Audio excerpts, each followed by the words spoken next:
أعوذ بالله من الشيطان الرجيم بسم الله الرحمن الرحيم السلام عليكم ورحمة الله وبركاته الحمد لله رب العالمين وبه نستعين اللهم صل على سيدنا محمد النبي الأمي وعلى آله وصحبه وسلم رب اشرح لي صدري ويسر لي أمري واحلل عقدة من لساني يفقه قولي ولا حول ولا قوة إلا بالله العلي العظيم إلهي أنت مقصودي ورضاك مطلوبي أعطني محبتك ومعرفتك الحمد لله Wasyukurulillah, kita bersyukur kehadirat Allah Subhanahu wa ta'ala yang telah mencipta kita, memanjangkan umur kita dan mengurniakan kepada kita nikmat-nikmatnya yang sangat banyak zahir dan batin.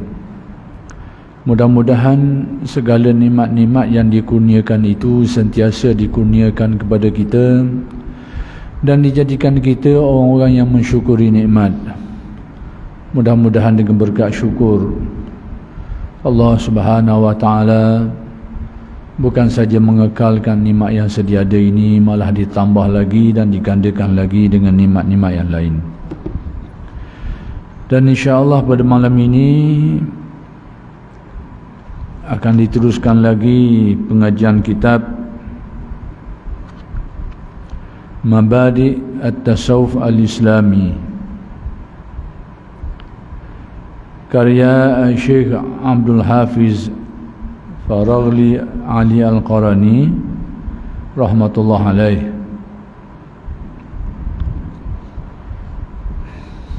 Yaitu berkenaan dengan sabda hadis Nabi sallallahu alaihi wasallam An Abi Hurairah radhiyallahu anhu qala qala Rasulullah sallallahu alaihi wasallam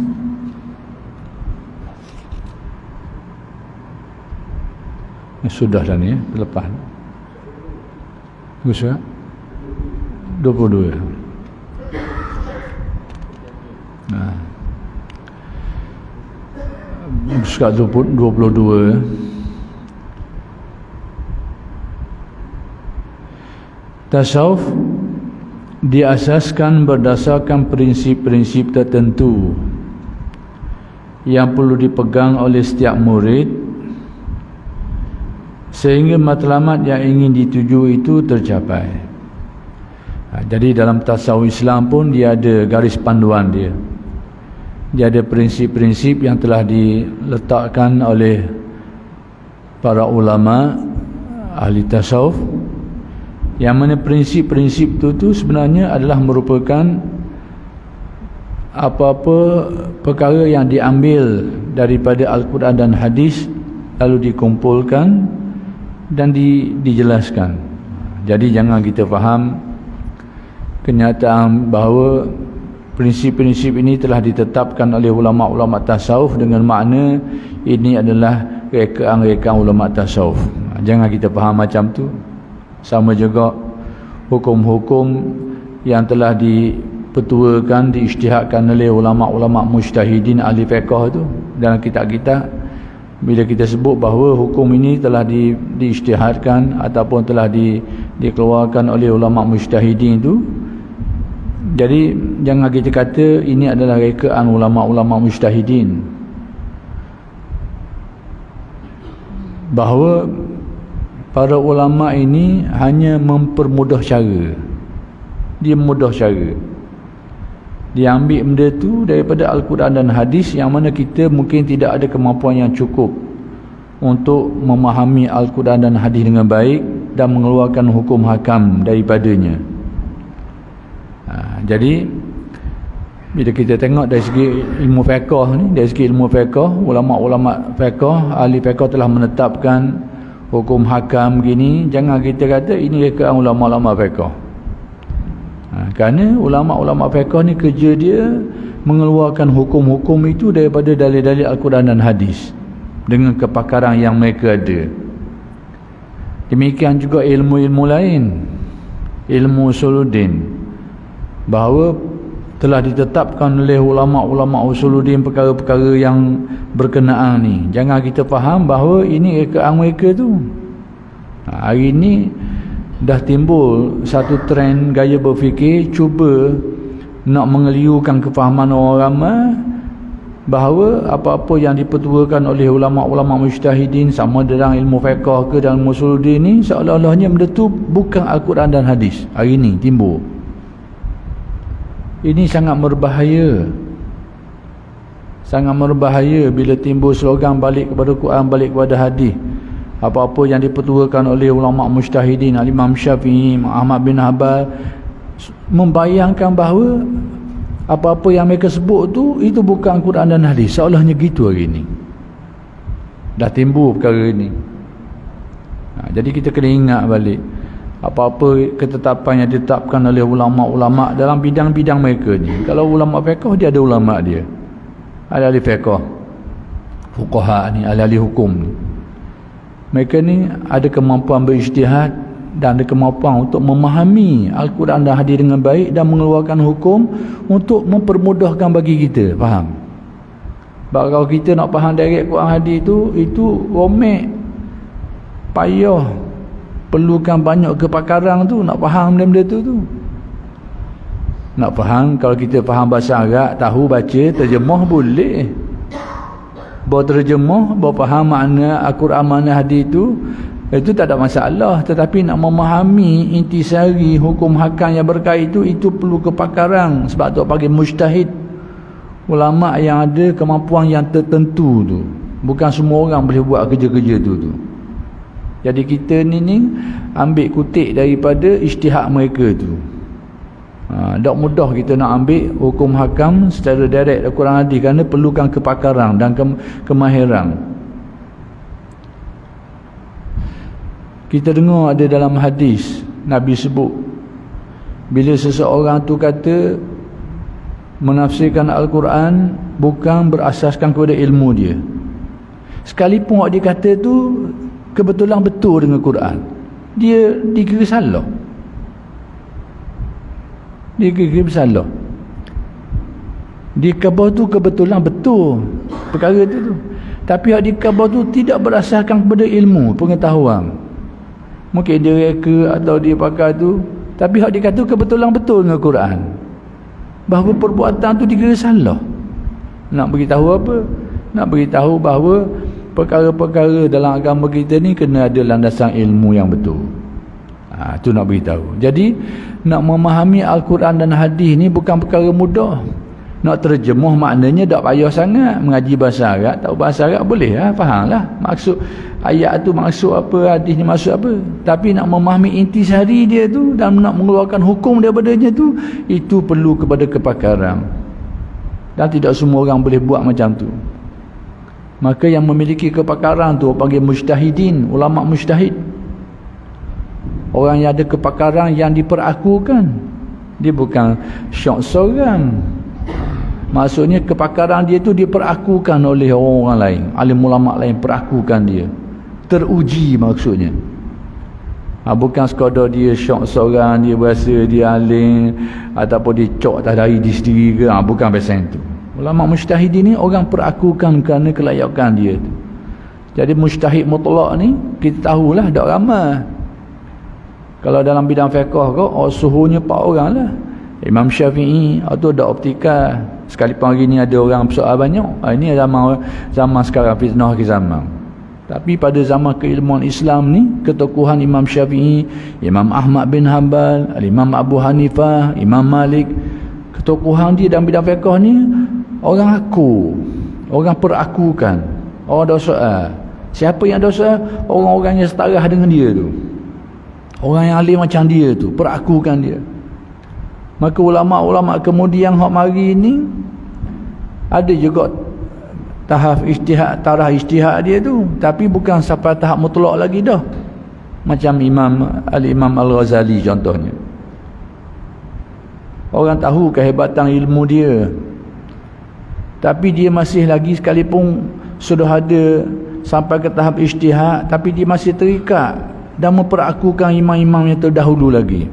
Kalau dalam fiqh, Imam Ghazali ni kalau dalam fiqh, dia masih lagi bertaklid dengan mazhab Imam Syafi'i. Masih lagi. Padahal dia sudah merupakan alim besar, mujtahid dah tu, tapi dia masih merasakan bahawa Imam Syafi'i itu lebih kukuh ilmu dia banding dia.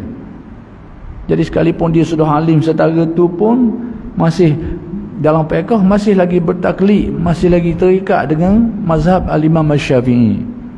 Dalam bidang usuluddin, sekalipun dia memang ulama besar mujtahid dah pun, dia rasa ada yang lebih alim, lebih kuat, lebih kukuh keilmuan dia tu.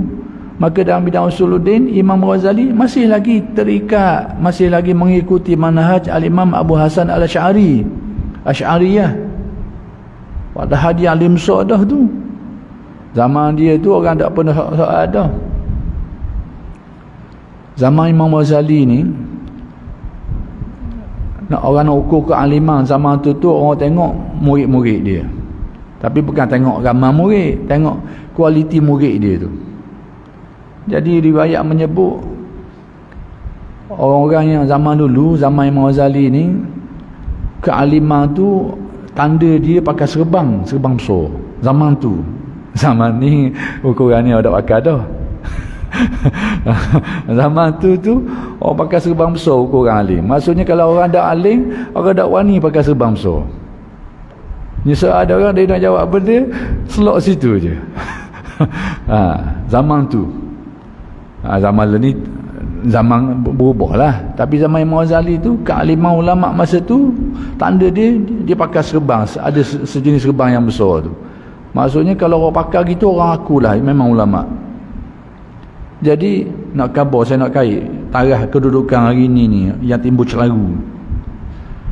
Jadi Imam Ghazali ni dilaporkan ada riwayat menyebut orang hok mengaji dengan dia ni, hadir majlis ilmu dia ni 500 orang hok pakai serban besar ni.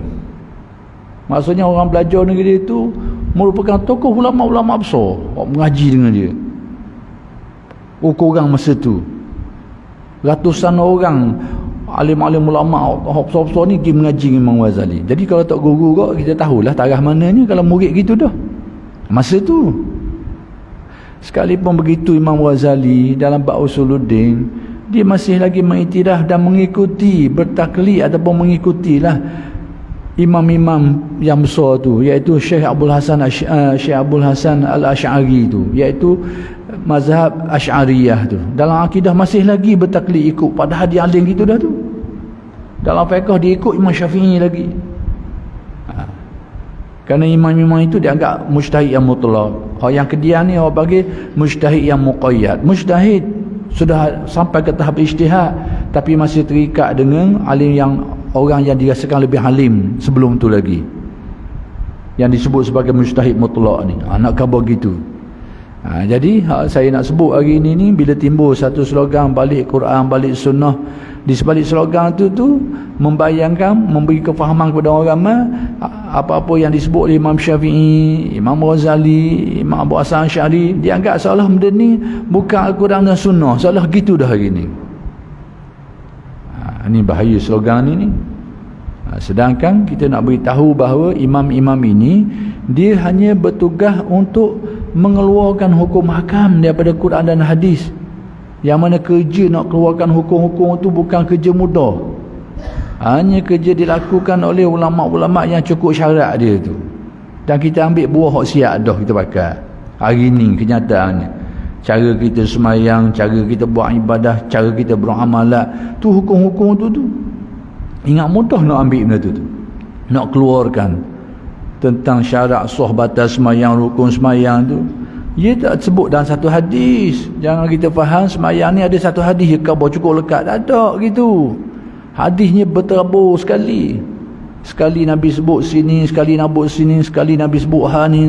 Jadi ulama-ulama ni duk kumpul lalu mengumpulkan dia, mengambil natijah, buat kesimpulan, ni cara semayang, ni syurukun dia, ni syarat sah dia. Setelah meneliti hadis-hadis yang bermacam-macam tu, banyak-banyak tu. Hadis pula gaya bahasa dia beza-beza. Hak suruh macam-macam bentuk cara suruh. Hak larang pula macam-macam bentuk cara larang. Jadi dia tu uslub ataupun gaya hadis Nabi, gaya ayat Al-Quran hadis Nabi ni memberi hukum yang tersendiri belaka. Ada kalanya menunjukkan makna haram, ada kalanya menunjukkan makna makruh, ada kalanya menunjukkan makna haruh. Jadi hak jenis gini ni, kalau tak ada kepakaran yang kuat dalam bidang-bidang, dalam alat, ilmu alat yang cukup ni, memang tak nak buat. Tak erti nak faham benda-benda ni. Suruhan pula ada hak jadi wajib, ada hak jadi sunat, ada hak jadi harus, hak wajib pula ada wajib ain, fardu ain ni ada, fardu kifayah. Nak beza ke mana tu? Bukan mudah kerja-kerja tu. Ini perlu kita rujuk pada ulama-ulama mujtahidin. Jadi bila timbul slogan ini kembali kepada Quran Sunnah, bukan slogan tu tak bagus, tapi dari segi pelaksanaannya nak buat ke mana? Kita buka Quran, terjemah suti-suti, tengok tafsiran, nak belajar semayang dengan cara tu. Nak buka hadis-hadis, kitab-kitab hadis, terjemah dia, baca hadis dia, lepas tu nak belajar semayang dengan cara tu, boleh menyakit belaka. Tu bendanya. Nak beritahu hari ni. Jadi saya nak kait perkataan saya sebut tadi, bahawa ulama-ulama tasawuf ni telah menetapkan prinsip-prinsip. Jadi hendaklah kita faham, ini bukan rekaan mereka, bahawa prinsip-prinsip ini mereka keluarkan setelah mereka membuat penelitian terhadap Al-Quran dan hadis. Lalu mereka membuat kesimpulan prinsip-prinsip tu. Macam tu kita kena faham. Jadi prinsip-prinsip itu, antara prinsip-prinsip dalam penghayatan tasawuf, pertama sekali adanya perjanjian yang disebut sebagai al-ahdu. Jadi al-ahdu ni nanti akan diterangkan selepas inilah. Yang kedua, mengikut pimpinan syaikh, yakni guru, berguru maksudnya. Bukan kita buat sendiri, bukan reka sendiri, tapi kita ada perguruan, kita berguru, belajar dengan guru. Yang ketiga, tentang persaudaraan, ada ukhuwah. Nanti akan diterangkan maksud persaudaraan dan macam mana nak menghayati tasawuf ni dan erti persaudaraan tu. Yang keempat, amalan zikir.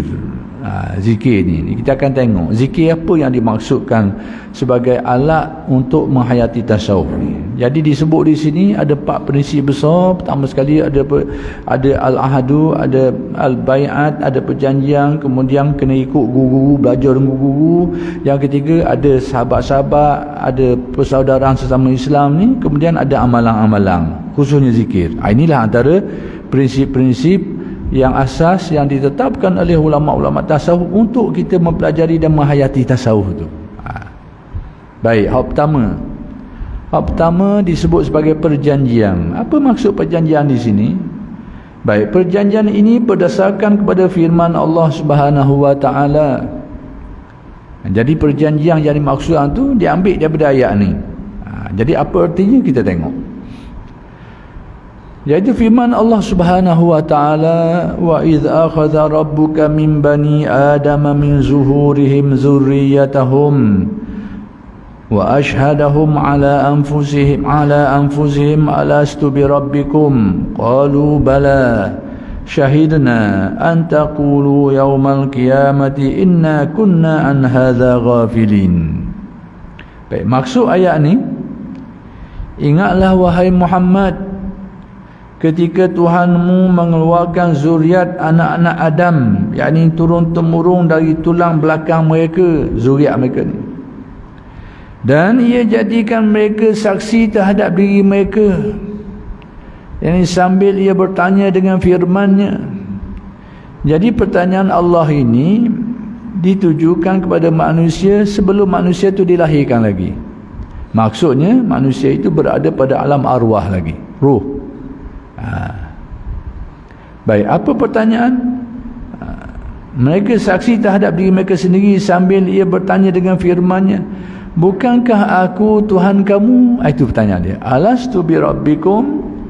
Tidakkah aku ni, kata Allah, Tuhan kamu? Jadi pertanyaan ni bila berlaku? Pertama sekali di alam arwah. Maksudnya badan manusia ni, tubuh manusia ni belum diciptakan lagi. Mereka semua menjawab, benar. Mereka kata, bala, engkau Tuhan kami, kami menjadi saksi. Jadi ruh-ruh pada waktu itu menjawab betul, memperakukan. Maksudnya memperakukan ketuhanan Allah Subhanahu wa taala. Dah ruh mana ni? Semua ruh memperakukan ketuhanan Allah Subhanahu wa taala.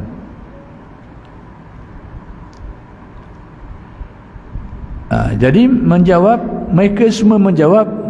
Jadi mereka ni kembali kepada siapa dia? Kembali kepada ruh. Maksudnya badan kita tak ada lagi ni. Jadi benda ni berlaku di alam arwah. Baik. Yang demikian, kata Allah, supaya kamu tidak berkata pada hari kiamat kelak. Perjanjian ni tujuan apa? Supaya di akhirat nanti orang ada soal banyak.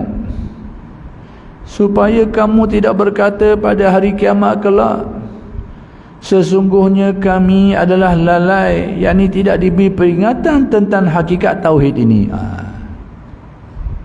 Jadi nak beritahu bahawa supaya manusia di akhirat nanti mereka ni tidak berdalih, tidak berhalah, tidak membuat dakwaan. Kami tak pernah pun dikemukakan, tak pernah dimaklumkan, tak pernah diajar tentang tauhid ini. Jadi Allah Ta'ala nak beritahu di alam arwah tu Allah Ta'ala sudah pun mempersaksikan ruh terhadap diri mereka sendiri ni bahawa mereka memperakukan, mereka meyakini ketuhanan Allah Subhanahu wa taala. Supaya di hari akhirat nanti, di hari kiamat lagi, mereka ni dakwa bukan-bukan. Mereka kata mereka tak ada pun. Jadi perkara ini sudah pun berlaku. Masalahnya sekarang, benda ni berlaku di alam arwah. Sebab itu dalam keyakinan kita, ruh manusia ini pada naluri asal dia, fitrah asal dia itu adalah fitrah tauhid. Sudah ada naluri asal pada ruh manusia ini, naluri percaya kepada Tuhan, mentauhidkan Tuhan. Itu naluri asal diri manusia ni. Sebab itu ada kaitanlah, kita tahu dari segi hukum, budak-budak yang baru lahir ni secara automatik tu dia dikira Muslim. Contohnya dia dilahirkan dalam keluarga yang Islam, dia secara automatik tidak perlu suruh dia bersyahadah. Kenapa? Kerana meraihkan kepada asal tadi tu. Tapi kalau dia lahir daripada keluarga yang bukan Islam, lepas tu duduk persekitaran bukan Islam, maka dia terpengaruh dengan persekitaran dia lah. Terpengaruh dengan persekitaran dia yang merubah naluri asal tu. Cuma nak beritahu bahawa ruh manusia ni, naluri asal dia tu merupakan naluri tauhid, meyakini tentang ketuhanan Allah Subhanahu wa taala. Mereka sudah ada keyakinan ini.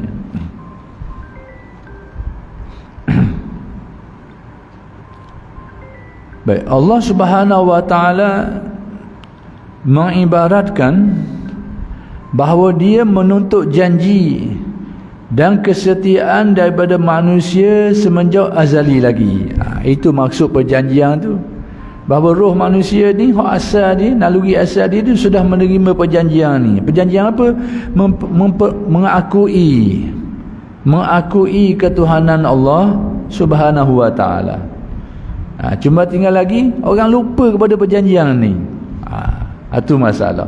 Jadi dalam tasawuf, dalam kalimah tasawuf memperingatkan kita tentang hakikat roh manusia ini sudah mengambil perjanjian ni. Perjanjian apa benda? Memperakukan ketuhanan Allah Subhanahu wa taala ni. Asal dia gitu, naluri asal kita. Tapi naluri ni dia telah dirosakkan. Maka naluri yang rosak ni lah perlu dibalikkan kepada asal dia tu. Proses nak mengembalikan diri manusia ni yang tersesat, yang terbabah ni kepada naluri asal tu lah sebenarnya menghayati tasawuf. Itu sebenarnya tasawuf. Nak mengembalikan diri manusia yang sudah dirosakkan ni kepada asal dia tu. Hak asal tu lah perjanjian. Perjanjian apa? Perjanjian manusia memperakukan ketuhanan Allah Subhanahu wa ta'ala. Nak balik kepada asal tu. Baik. Kenapa manusia ni jadi rosak naluri ni? Naluri asal dia tu boleh jadi rosak. Banyak faktor. Antaranya persekitaran. Persekitaran lah yang akan merosakkan naluri ni. Dan ini berdasarkan kepada hadis Nabi. Antaranya kita boleh rujuk kepada hadis Nabi SAW bila Nabi bersabda, kullu mauludin yuladu alal fitrah. Setiap anak yang dilahirkan ni, dia dilahirkan di atas naluri hak bersih, hak asal tadi tu. Fitrah yang memperakukan ketuhanan Allah tu. Tetapi fa abawahu yuhawidanihi au yunasiranihi au yumajjisanihi. Tetapi kedua ibu bapa dia lah yang merubah naluri itu sehingga dia jadi menjadikannya Yahudi atau Nasrani atau Majusi. Jadi naluri hak asal ni kerana merujuk kepada perjanjian asal tadi tu. Naluri mempertuhankan Allah tapi rosak. Faktor apa rosak? Antaranya ajaran-ajaran yang diterima daripada persekitaran. Orang paling dekat sekali dengan dengan orang yang dilahirkan ni mak ayah dia lah. Jadi kalau mak ayah dia tu orang musyrik, orang kafir, mesti dia akan ajar benda yang sama kepada anak dia tu. Maka ajaran itulah yang akan merosakkan naluri tu. Kalau dia seorang Yahudi, dia akan ajar anak dia ilmu Yahudi tu. Kalau ayah dia tu seorang Nasrani, Kristian, Nasrani, mesti dia akan ajar anak dia tu dengan ajaran dia tu. Maka ajaran-ajaran inilah yang akan merosak naluri asal dia tu. Kalaulah kedua ibu bapanya tu seorang Majusi, mesti dia akan ajar kepada anak-anak dia tu ajaran-ajaran Majusi tu. Maka ajaran-ajaran inilah yang akan merosak naluri asal tadi tu. Dari mana datang naluri asal tadi tu? Dari perjanjian tadi tu, perjanjian di alam arwah. Alastu bi rabbikum, kata Allah, tidakkah aku ni Tuhan kamu? Mereka jawab, qalu bala. Mereka kata, bahkan kami memperakukan, syahidna, kami menyaksikan kebenaran ketuhanan Allah, ketuhananmu ya Allah, diperakukan oleh roh. Itu naluri asal dia. Jadi Nabi beritahu setiap anak yang dilahirkan tu yuladu alal fitrah, dilahirkan di atas naluri ni, naluri yang bersih ni, tapi rosak. Sebab apa rosak? Antara sebabnya ajaran persekitaran tadi tu, terutamanya daripada keluarga dia, daripada mak ayah dia, masyarakat dia. Inilah yang telah merosakkan naluri. Sebab itu macam saya kata tadi, kalau anak baru dilahirkan tu jadi hidup dalam masyarakat Muslim, mak ayah dia Muslim, masyarakat dia Muslim, automatik dia jadi Muslim. Sebab apa? Naluri asal dia tu tidak dirosakkan. Tapi kalau dia lahir dalam masyarakat orang bukan Islam, dalam keluarga yang bukan Islam, masyarakat bukan Islam, naluri itu dia dirosakkan oleh ajaran-ajaran yang diajar oleh kedua ibu bapa dia, masyarakat dia tu, rosak naluri itu. Itu maksudnya. Itu salah satu sebab. Apa lagi sebab yang merosakkan naluri manusia ni? Selain daripada sebab persekitaran tu, antaranya adalah waswah-waswah daripada setan ni. Pengaruh setan lah yang kita tak boleh nak nafikan itu.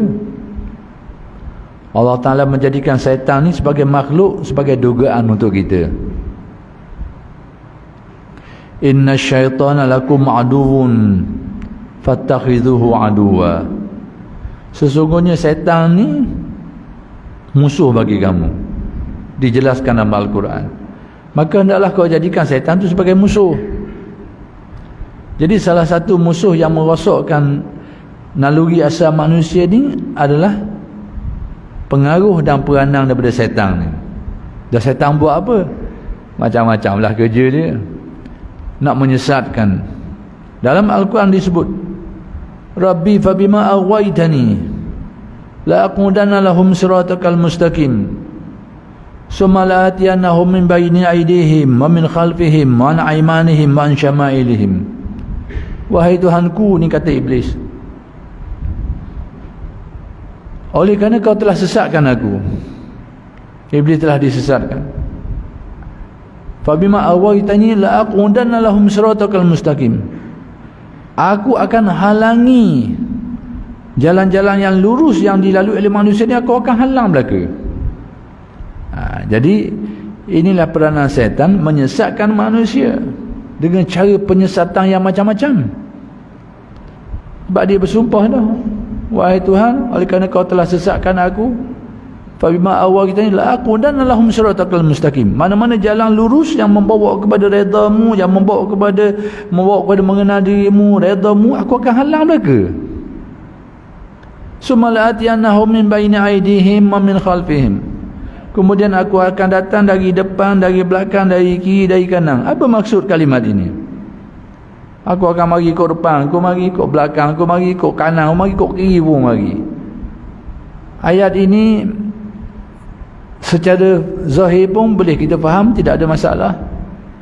Secara kinayah, secara majaz pun boleh, iaitu dengan erti syaitan ini kalau nak ganggu kita, dia akan ganggu semua urusan kita.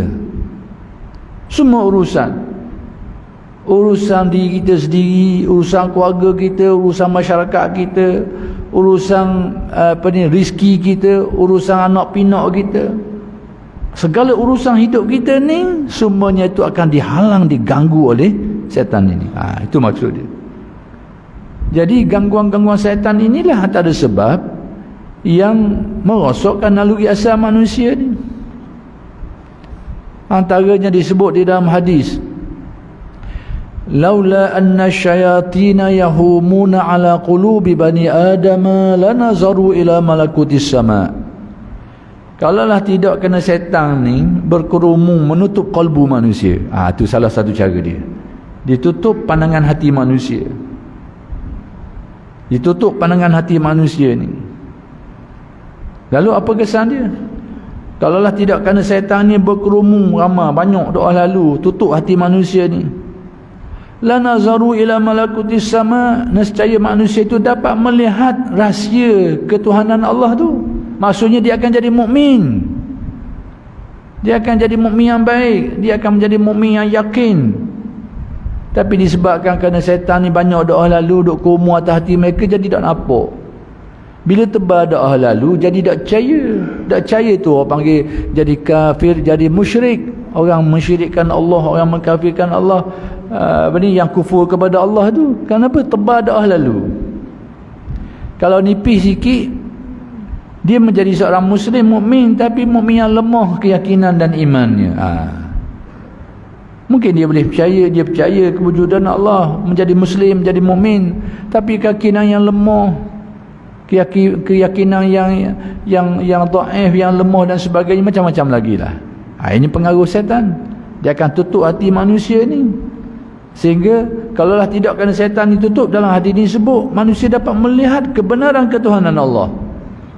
Jadi tak yang nampak tu salah satu sebabnya adalah kerana pengaruh daripada syaitan-syaitan ini. Dan syaitan ni Allah Ta'ala telah beri kemampuan dia ni dapat mendekati manusia ni sedekat-dekatnya.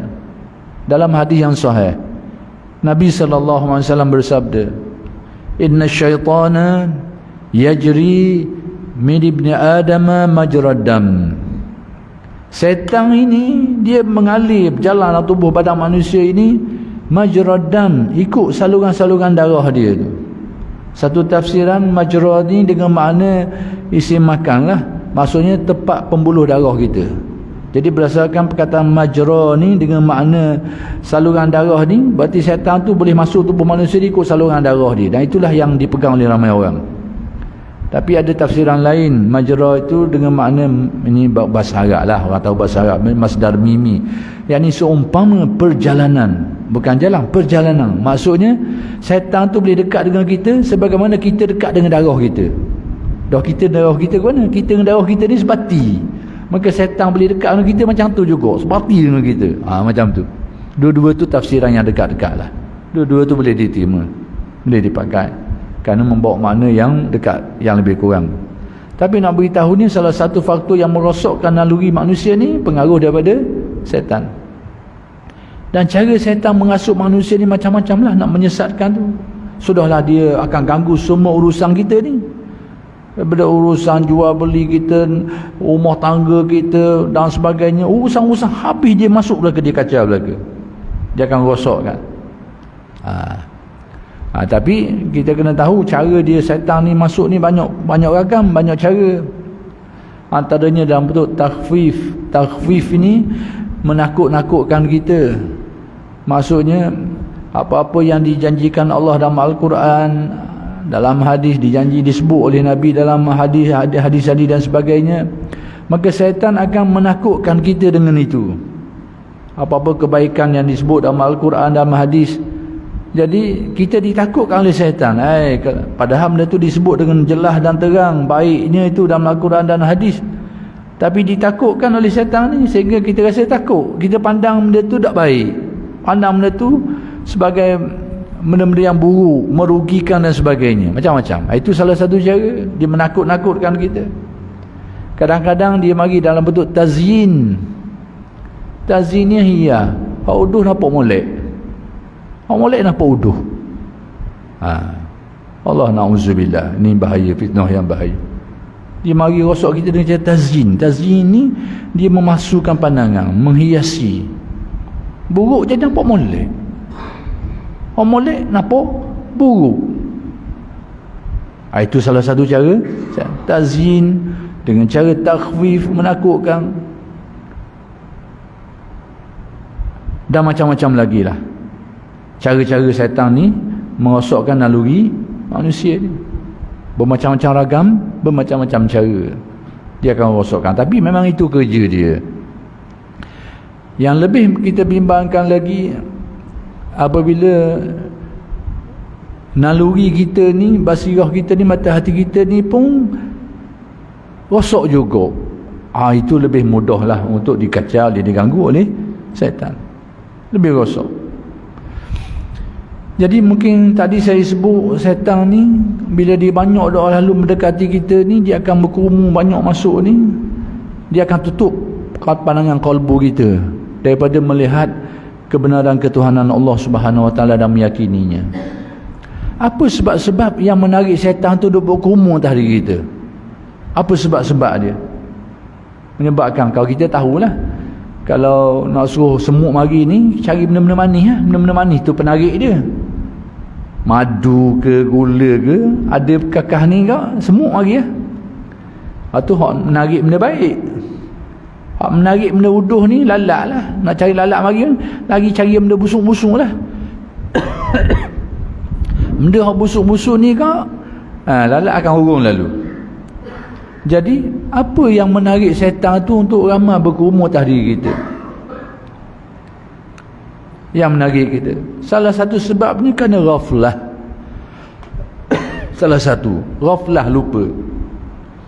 Kalbu yang lupa itulah merupakan kalbu yang menarik, yang ada menarik perhatian syaitan untuk mengisi dan menutup pandangan dia. Dalam hadis Nabi ada sebut, inna syaitana wadi'u khurtumihi ala qalbi ibni Adam.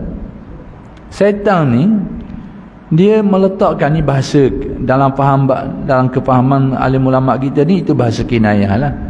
Syaitan itu meletakkan belalainya ala qalbi ibni Adam, menghulurkan belalai dia tu atas hati manusia ni. Wadi'u khurtumihi ala qalbi ibni Adam, ke atas hati manusia. Ini tamsilah lah, nak menggambarkan bahawa syaitan ni dia memang dia mendekati kalbu manusia ni. Iza zakarallaha khanasa, kalau hati tu ingat kepada Allah, zikir tu hidup dalam hati, ingatan terhadap Allah tu timbul dalam hati dia, khanasa, itu lagi lagi lalu. Wa iza nasiya, tapi kalau dia lupa, tadi ghaflah tadi, lupa, tak ingat Tuhan, tak ingat ajaran petunjuk-petunjuk ni, tak ingat dah benda-benda tu pedoman-pedoman agama ni, tak ingat dah. Allah Subhanahu Wa Taala tidak diingati, ajaran-ajarannya, pedoman-pedomannya kita tidak ingat dah. Iza khanasa iltaqama qalbah, dia akan mari mamuh hati kita pula. Tapi kalau kita zakarallah, kalau dia ingat kepada Allah, khanasa, dia tembul lagi dah sekarang, tembul lagi. Ingat kepada Allah, ketuhanan Allah, ingat kepada ajaran-ajaran dia, apa sajalah yang berkait dengan Allah Subhanahu Wa Taala, tentang ketuhanan dia ke, tentang pedoman-pedoman hak yang dia ajarkan kepada kita ke dalam Al-Quran, dia kata mari ingat benda tu, dia akan temu lagi. Tapi kalau kita lupa, dia mari mamuh hati kalbu kita.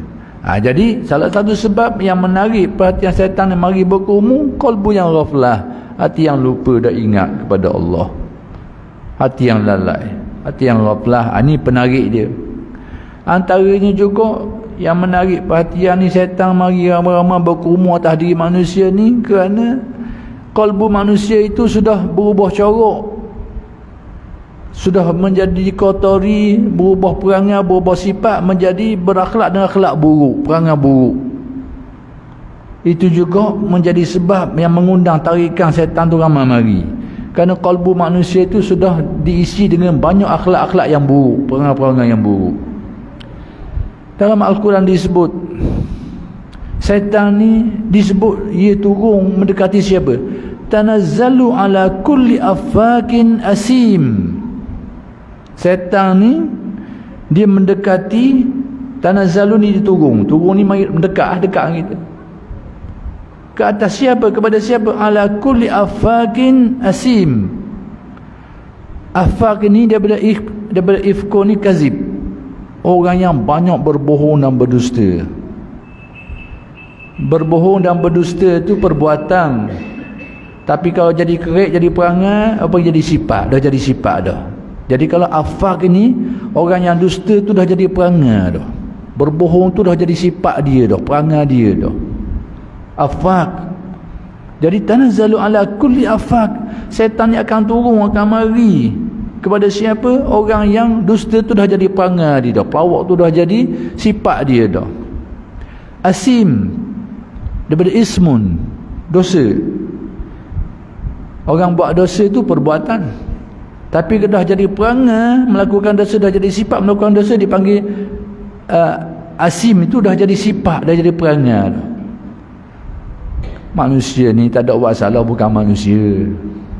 Ada buat salah, itu nak naluri manusia dah. Manusia ni salah ni tak nak lari. Itu memang naluri, boleh kita kata macam naluri kita dah ni. Ada buat salah, tapi orang buat salah ni dia sedar balik, dia baiki balik, dia istighfar, dia taubat, berlaku lagi, baiki lagi, sedar lagi. Itu naluri manusia dah. Tapi asim ni, orang yang mempunyai dosa ni, buat salah ni, dah jadi perangai dia dah, jadi sifat, jadi perangai dia. Inilah. Itu saya kata tadi, bahawa perkataan afak, asim, dia bukan merujuk kepada perbuatan dah, dia dah menjadi sifat dan perangai orang tu dah. Maksudnya bahasa mudah, orang yang menjadi tempat kerumunan syaitan ini, orang yang kalbu dia tu dah jadi perangai, berperangai dengan perangai-perangai yang buruk. Antaranya dah jadi perangai suka berbohong dan suka melakukan kesalahan dan dosa ini. Dah jadi sifat dah, akhlak dah bertukar dah. Ini dah faktor antara sebab kenapa syaitan tu mari berkerumun banyak dan menutup kalbu manusia ni. Itu salah satu sebab lah. Ada banyak lagi lah kita tengok. Jadi kesimpulan mudahnya, salah satu yang merosakkan naluri manusia ni, yang merosakkan dia, pengaruh daripada pengaruh-pengaruh syaitan ini. Allazi yuwaswisu fi sudurin nas, yang mewaswaskan, yang menimbulkan keraguan, yang menimbulkan itu dan ini. Waswasah ni menyebabkan orang hilang atau lemah keyakinan dia. Apa saja yang menyebabkan kita hilang atau lemah keyakinan, itu disebut sebagai waswasah. Khawatir, lintasan-lintasan yang bukan-bukan ni, yang sentiasa didatangkan oleh syaitan dalam bisikan kalbu manusia ni, dia akan mempengaruhi keyakinan kita, mempengaruhi. Sebab tu kita disuruh supaya selalu mengingatkan kalbu kita dengan hakikat tauhid. Contoh macam mana? Was-was-was ni mari semua. Kita tengok kejadian apa yang berlaku dalam kehidupan kita lah. Dalam banyak urusan hidup kita tu, apa-apa yang kita tengok tu kadang-kadang merupakan sebab musabab. Mati ada sebab dia, berjaya ada sebab dia, kaya ada sebab musabab dia. Bila kita tengok hari-hari, sebab musabab kita tu akhir sekali dia bertindang dalam ingatan kita ni dan perasaan kita. Akhir sekali bila tebar dah lalu, syaitan pun akan menggunakan kesempatan itu lalu melupakan kita kepada hakikat, bahawa hakikat sebenar la haula wala quwata illa billah. Jadi lupa tu. Kena mari hak ni sebab-sebab musabab ni banyak tebar dah lalu ni. Akhir sekali orang lupa. Kalau sekadar lupa boleh tahan lagi peringat, tapi akhir sekali takut dia hilang ingatan tu. Akhir sekali tak percaya dah dia kepada takdir Allah, tak percaya dah dia kepada ketentuan kekuasaan Allah. Jadi hilang terus dah. Itu na'udzubillah. Jadi syaitan dia mari was-waskan itu. Maka sebab itulah kita tahu sebabnya kenapa Nabi pesan kepada sahabat supaya sentiasa tajdid iman ini. Supaya apa? Supaya dia sentiasa balik ingatan dia kepada hakikat iman. Dan hakikat iman apa? Hakikat iman itu berada pada la ilaha illallah. Maka atas dasar itulah Nabi ajar sahabat, jadidu imanakum, perbaharui imanmu, perbaharui. Sebab apa? Kerana tadilah, kerana kalbu kita ni akan ghaflah, akan lupa. Maka kita kena belajar untuk peringatkan dia kepada hakikat iman dia tu.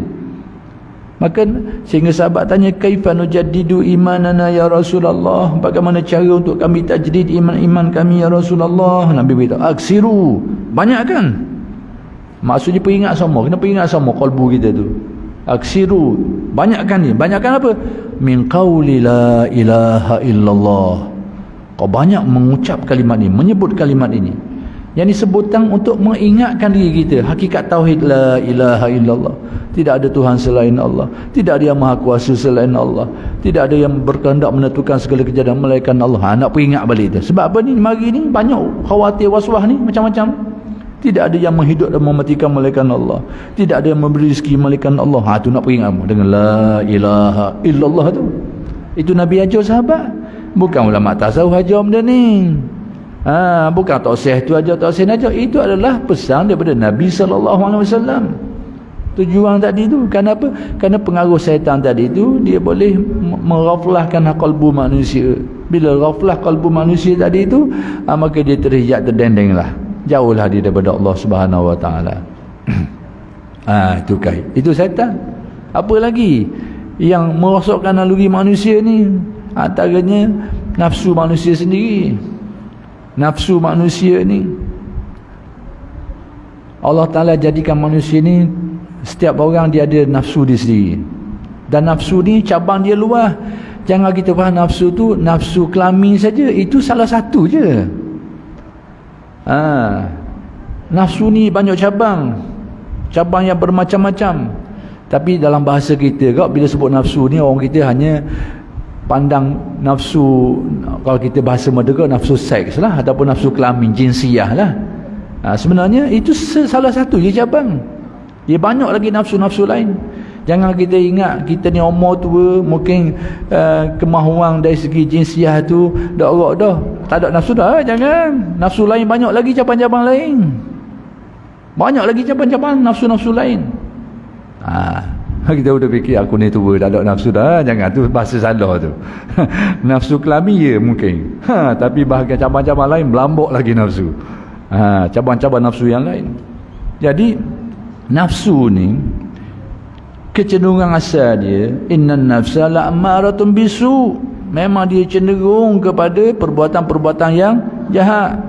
Allah Ta'ala jadi benda tu sebagai ujian untuk kita, naluri untuk kita. Sebab itu Allah Ta'ala taklifkan kita supaya melakukan tazkiyah.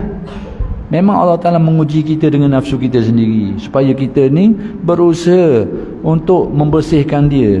Usaha kita itulah akan dinilai oleh Allah, sama ada baik ke buruk kita ni atau usaha kita tu. Kita berusaha atau tidak untuk menyucikan nafsu buruk kita tu, nak melawan dia, tak mau ikut dia tu. Kita ada usaha tak benda tu? Usaha kita itulah yang akan dinilai oleh Allah, yang akan dibalas di akhirat nanti. Proses kita tu. Baik, jadi sekarang nafsu kita ni bila kita lock, dia akan semakin menebal. Kita lock gitu je, tak usaha untuk baiki dia, dia akan menebal. Kau tebal. Apa ibu perkara yang merosakkan nafsu kita ni? Satu je, kunci besar dia.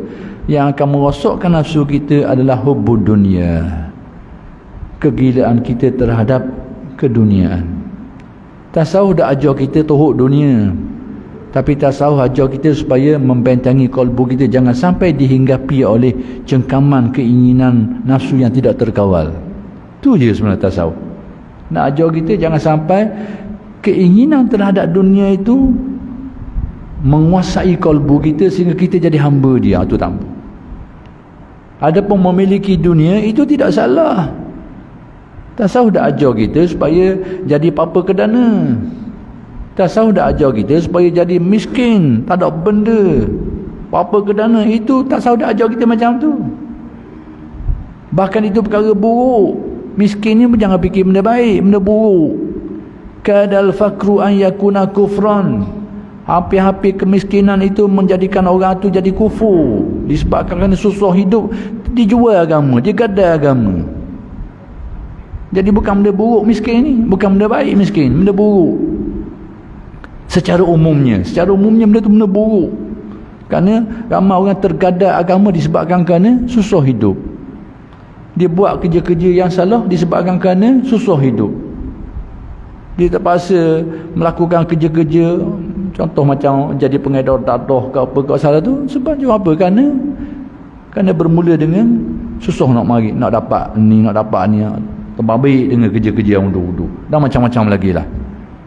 Jadi kemiskinan ni bukan benda baik, secara umumnya benda tu buruk. Sekalipun secara khususiah tu pada orang tertentu ada kebaikannya, itu cerita lain, tapi secara umumnya dia tu benda-benda yang buruk. Jadi tasawuf dah ajar kita macam tu, tapi tasawuf ajar kita supaya mengawal kalbu, berusaha cari jalan, jangan sampai kemahuan terhadap keduniaan itu memperhambakan kita. Itu dia. Sebab itu kalau kita dengar baik-baik dalam hadis Nabi, ada hadis Nabi yang menyebut tentang harta benda ni, tetapi timah ni, ada hadis Nabi sebut, tapi bukan tapi timah tu. Kena dengar balik hadis Nabi. Ta'isa abdud dinari wa abdud dirhami. Celakalah. Dinar tu apa benda? Dinar ni duit orang Arab. Orang dulu berniaga pakai duit emas, duit asli. Orang dulu kewangan ni dua je, emas dengan perak. Niaga tembaga tak ada harga mana. Emas dengan perak harta. Itu asal. Duit learning ni kalau zaman dulu duit tu cagaran kepada emas dan perak. Cuma zaman learning ni dia dah sistem tukar dah. Duit learning tidak lagi dicagar dengan emas dan perak. Tidak lagi dicagar. Sebab itu ada khilaf ulama.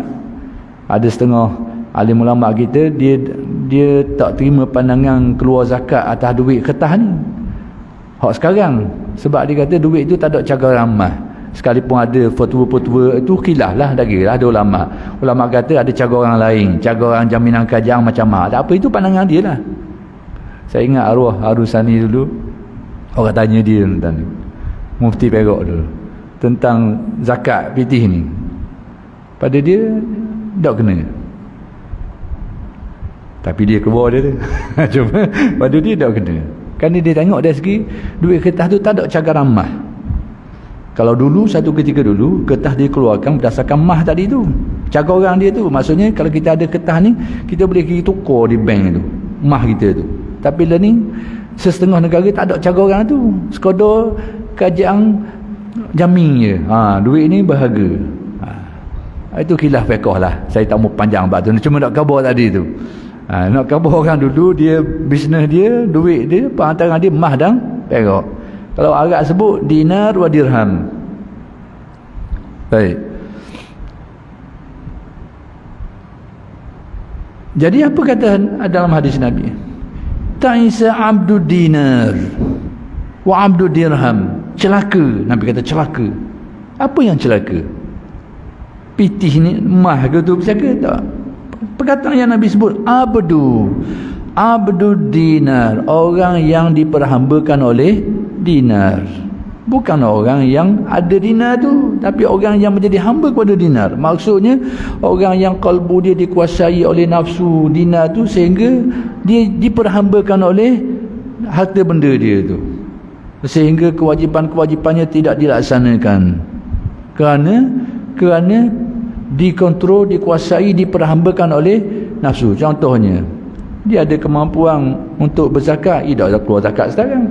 Contohnya, dia ada kemampuan untuk beri pendidikan ke anak dia, maksudnya perlukan biaya lah, tidak kata mengaji tak sekarang. Contoh. Jadi dia tak gunakan benda tu untuk kewajipan. Ini maksudnya disebabkan kerana dia sayang kepada harta benda, maka kewajipan-kewajipan agamanya tidak ditunaikan. Sepatutnya dia ada kemampuan untuk pergi buat haji, tidak pergi sekarang. Tak ada halangan, tidak pergi sekarang, dia mampu pergi. Disebabkan kerana dikuasai oleh kegilaan terhadap perkara-perkara tadi. Itu yang Nabi kata, ta'isa, celakalah abdud dinar, hamba kepada dinar. Jadi saya nak beritahu, nak kait dengan perkataan tadi tu, yang menjadikan nafsu manusia rosak, puncanya benda tu, hubbud dunia, gila kepada duniawi. Tapi bukan dunia itu, tapi duniawi itu, kegilaannya itulah yang merosakkan nafsu manusia. Jadi nafsu manusia ni bila dipengaruhi oleh hubbud dunia yang tebal dah lalu, akhir sekali dia jadi rosak, nimbang rosak.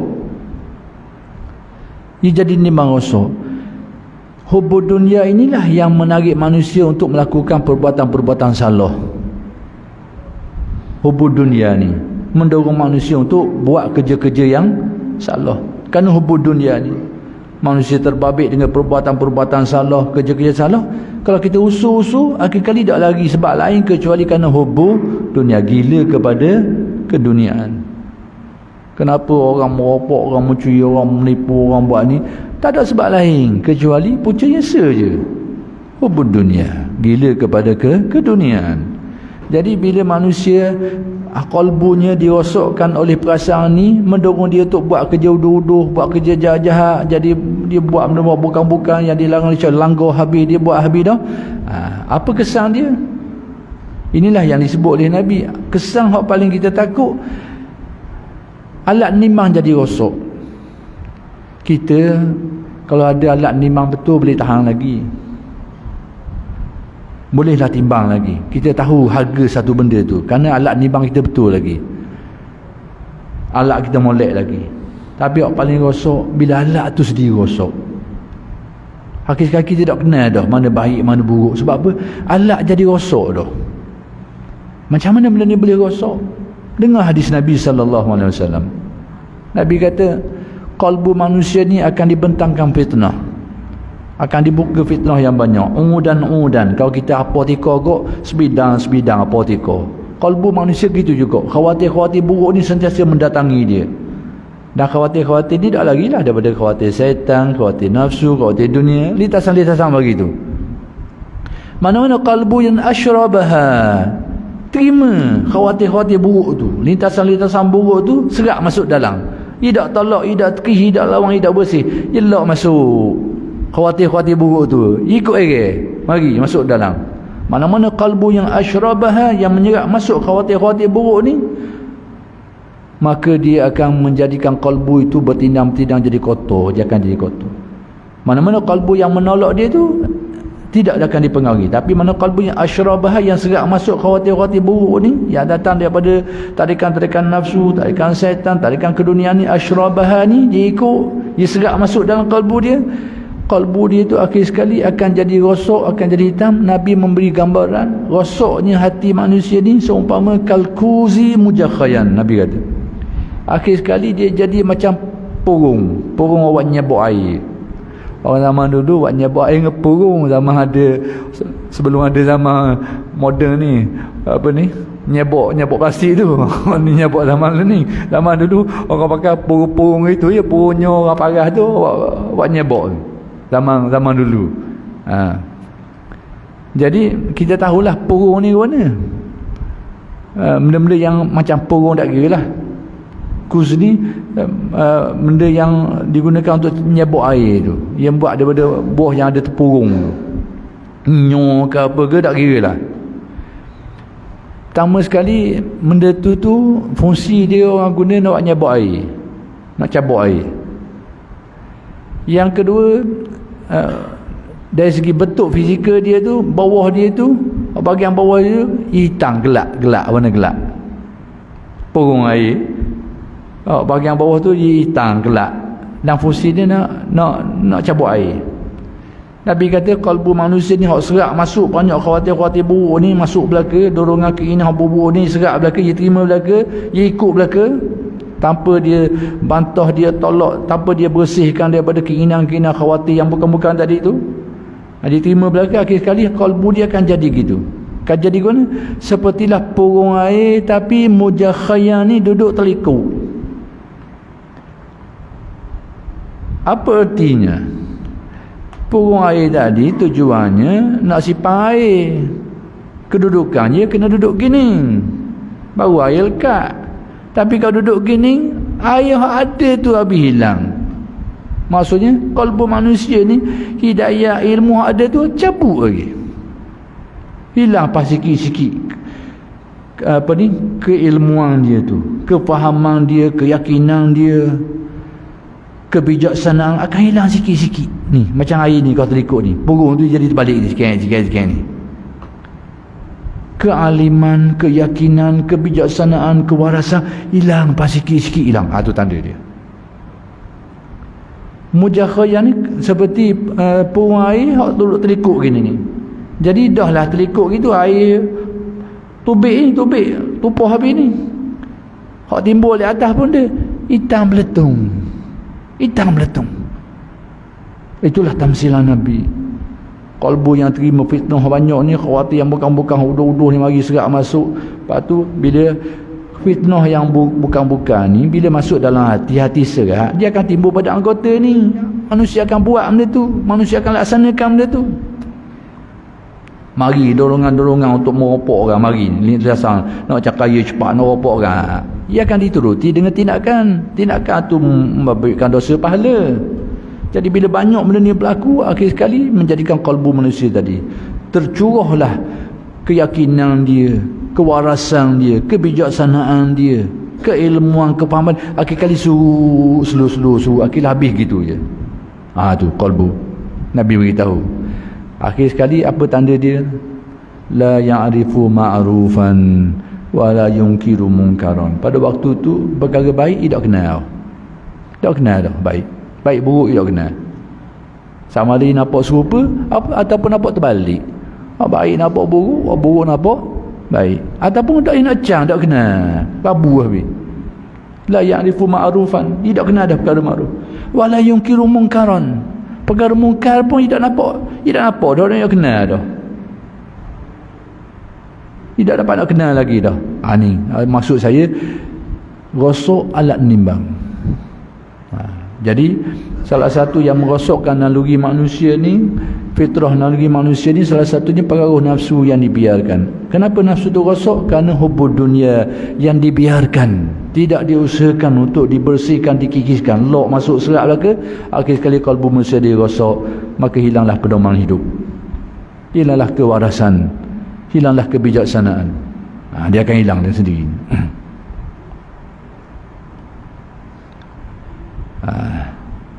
Jadi itu antara sebab-sebab naluri manusia jadi rosak. Hal ini, kata pengarang kitab ini, akan menjadi hujah Allah ke atas mereka kelak. Di akhirat nanti Allah Ta'ala akan tanya, tidakkah kamu dulu memperakukan ni bagi orang yang kafir? Ingkar, tak percaya. Sedangkan naluri asal dia tak gitu. Tapi disebabkan kerana faktor-faktor lain tadi, macam-macam faktor, rosak naluri dia, akhirnya jadi orang yang kafir, orang yang ingkar kepada Allah, tak percaya kepada Allah, ingkar kepada Allah, musyrik, dan macam-macam lagi lah yang mensyirikkan Allah, macam-macam lagi. Jadi di akhirat nanti Allah akan tanya, tidakkah kamu dulu kenapa menjadi orang yang ingkar kepada Allah, sekarang menjadi orang yang musyrik, sedangkan dulu kamu berjanji memperakukan ketuhanan Allah. Itu maksud dia. Itu maksud dia. Baik, dengan yang demikian Allah telah mensyariatkan supaya berpegang kepada janji dengan istiqamah. Jadi Allah Ta'ala mensyariatkan kita supaya pegang pada janji asal tu. Jadi janji asal kita pegang kemah-kemah. Jadi sekarang tasawuf ni sebenarnya usaha kita untuk berpegang pada janji asal tu, untuk kembali kepada janji asal tu, iaitu mempertuhankan Allah Subhanahu wa taala. Itu tasawuf. Sebenarnya hak tu, iaitu untuk balik kepada janji asal tu, untuk pegang janji asal. Apa ni janji asal? Iaitu keyakinan kita terhadap Allah. Kalau dibahasakan dia, iaitu bahasanya adalah la ilaha illallah. Kau dibahasakan dia. Itu bendanya. Malahan Allah memuji sesiapa yang menunaikan janji mereka sebagaimana firman-Nya, wal mufuna bi'ahdihim idza ahadu, yang bermaksud dan perbuatan orang-orang yang menyempurnakan janjinya apabila mereka membuat perjanjian. Jadi orang yang membuat berjanji dan mereka tunaikan janji. Janji-janji ni luahlah. Cuma syariat kita menganjurkan kalau kita berjanji, kita kena tunailah janji kita tu. Maka salah satu janji tadi tu, janji di alam arwah tadi tu, janji mempertuhankan Allah. Maka siapa yang mengekalkan janji itu, pegangan itu, dan memperkokohkan dia, termasuklah umum ayat ini, iaitu pujian Allah terhadap orang yang menyempurnakan dan menunaikan janji-janjinya itu. Kemudian kepentingan untuk menjaga penjagaan itu kita pertisakan dulu, dan insya-Allah kita akan sambung pada kuliah-kuliah yang akan datang. Aqulu qawli hadza wa astaghfirullahal azim li wa lakum. Assalamualaikum warahmatullahi wabarakatuh.